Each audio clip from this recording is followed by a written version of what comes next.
দক্ষিণ কলকাতায় যাদবপুর লোকসভা কেন্দ্রটি বারবার চর্চায় থাকে। এই কেন্দ্র থেকেই 1984 সালে সিপিএম প্রার্থী সোমনাথ চট্টোপাধ্যায়কে হারিয়ে প্রথমবার লোকসভায় গিয়েছিলেন তৎকালীন যুব কংগ্রেসের নেত্রী মমতা বন্দ্যোপাধ্যায়।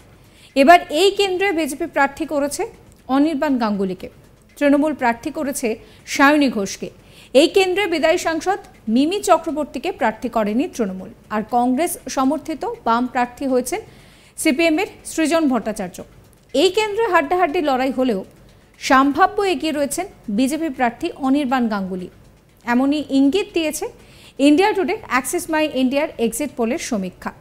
এই কেন্দ্রে প্রার্থী ঘোষণার পর থেকেই রীতিমতন প্রচারের ঝড় তুলেছিলেন তৃণমূল প্রার্থী সায়নী ঘোষ। তুলনায় বিজেপি প্রার্থী অনির্বাণ গাঙ্গুলি বা সিপিআইএম প্রার্থী সৃজন ভট্টাচার্য প্রচারে কিছুটা হলেও পিছিয়ে ছিলেন সায়নীর তুলনায়। কি বলছেন বিজেপি প্রার্থী অনির্বাণ গাঙ্গুলি, শুনুন।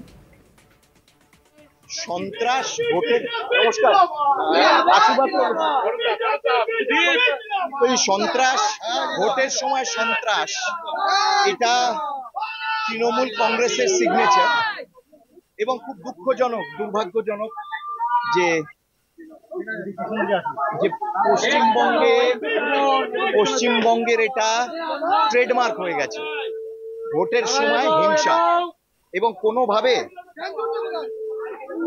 অন্য রাজ্যে এই জিনিস হয় না, বিশেষ করে যেখানে ভারতীয় জনতা পার্টি যে রাজ্যে ক্ষমতায় আছে সে রাজ্যে তো হয়ই না। এবং সেই জন্য ইলেকশন কমিশনের গুরু দায়িত্ব যে তারা এইসব এলাকায় যেখানে ভোটের সময় মানুষকে ভোট করতে দেয় না, সন্ত্রাস করে, ইলেকশন কমিশনের গুরু দায়িত্ব যে ভোট যাতে সুনিশ্চিতভাবে হয়।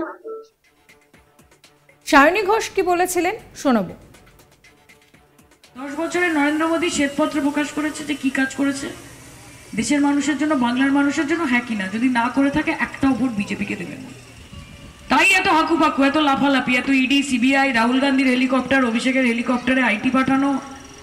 দেশের মানুষ অপেক্ষা করছে দেখার জন্য যে অমিত শাহর হেলিকপ্টার আর নরেন্দ্র মোদীর এরোপ্লেন, 8,000 কোটি টাকার এরোপ্লেন, সেটাতে কবে আইটি রেড হবে।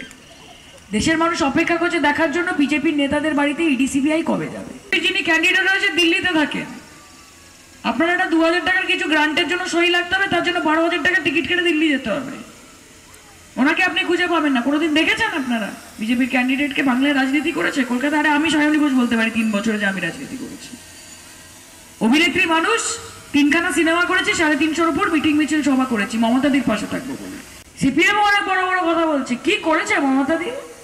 কি করেছে মমতা বন্দ্যোপাধ্যায় 12 বছরে? তোমরা 34 বছরে কি করেছো ভাই? মমতা বন্দ্যোপাধ্যায়রা বাচ্চা সরকার, তোমাদের 34 বছরে ইনসাফ করে সব সাফ করে দিয়েছো। নিজেরা মহাকরণে বসে পেটাই পরোটা খেত, আর বাংলার মানুষ পিঁপড়ের ডিম মাখা ভাত খেত। অন্যদিকে সিপিএম প্রার্থী সৃজন ভট্টাচার্য কি বলেছিলেন শোনাবো। লাঙ্গলবেড়িয়াতে চাপা সন্ত্রাসের পরিবেশ আছে। শেষ পঞ্চায়েত ভোটেরও অভিজ্ঞতা মানুষের ভালো না। সবটা 500 বিঘা জমি লুট হয়ে গেছে, তৃণমূলের বদান্যতায় হয়েছে। তারপর সমবায় লুট হয়ে গেছে, তৃণমূলের বদান্যতায় হয়েছে। জল, কল, রাস্তা, আলো, নিকাশি, যেখানে যাচ্ছে এই অভিযোগ শুনতে শুনতে জর্জরিত। ফলত সব মিলিয়ে যে লুট হয়েছে, এবং তার সাথে আপনি চাকরি লুট যোগ করুন, তার সাথে আপনি এই জমি লুটের সাথে অন্যান্য তোলাবাজি যোগ করুন, এই সব মিলিয়ে মানুষ বীতশ্রদ্ধ, বিরক্ত। মানুষের কাছে গিয়ে বলছি, বিজেপির তো এখানে যাদবপুরে কোনো বিরাট চান্স নেই। কোথাও একটা দুটো বুথে একটু পতাকা লাগিয়েছে, হতে পারে। এই কেন্দ্রে কার পাল্লা ভারী সেই নিয়ে আমার কালিগ রাজেশ সাহার একটি রিপোর্ট দেখাবো। পশ্চিমবঙ্গের 42টি লোকসভা কেন্দ্রের মধ্যে অন্যতম এবং উল্লেখযোগ্য লোকসভা কেন্দ্র হচ্ছে যাদবপুর।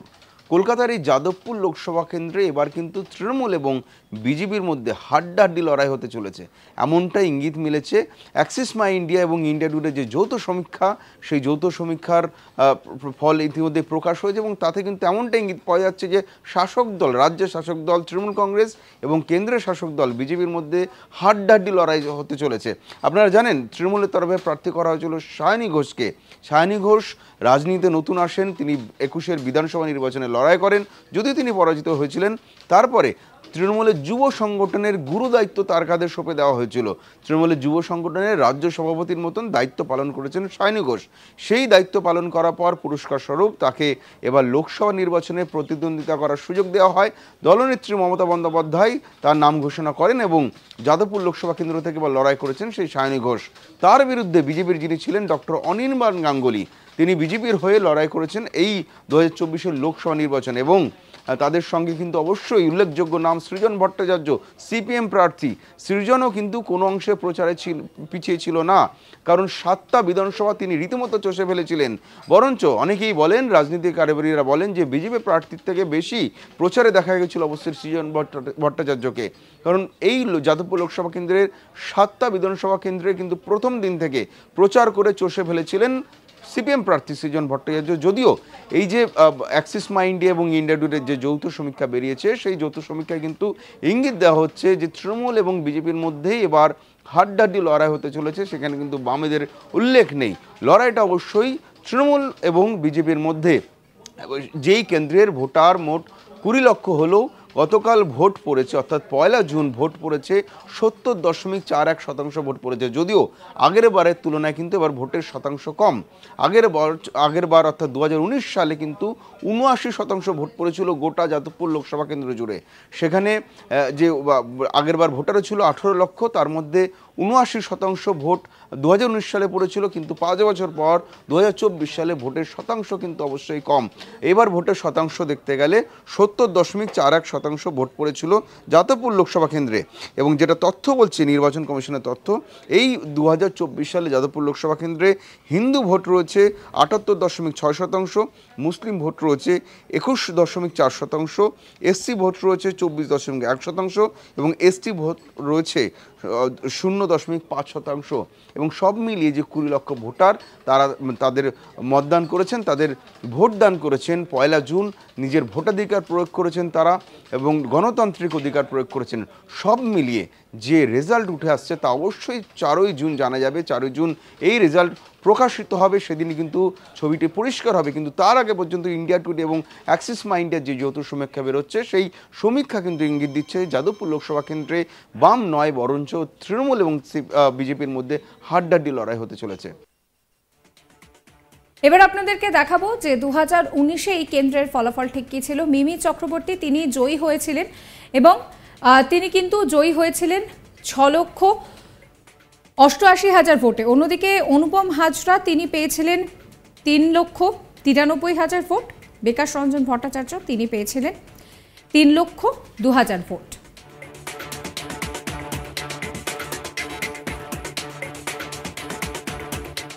সাবস্ক্রাইব করবেন আজ তাক বাংলার ইউটিউব চ্যানেলকে, ফলো করবেন হোয়াটসঅ্যাপ চ্যানেলও।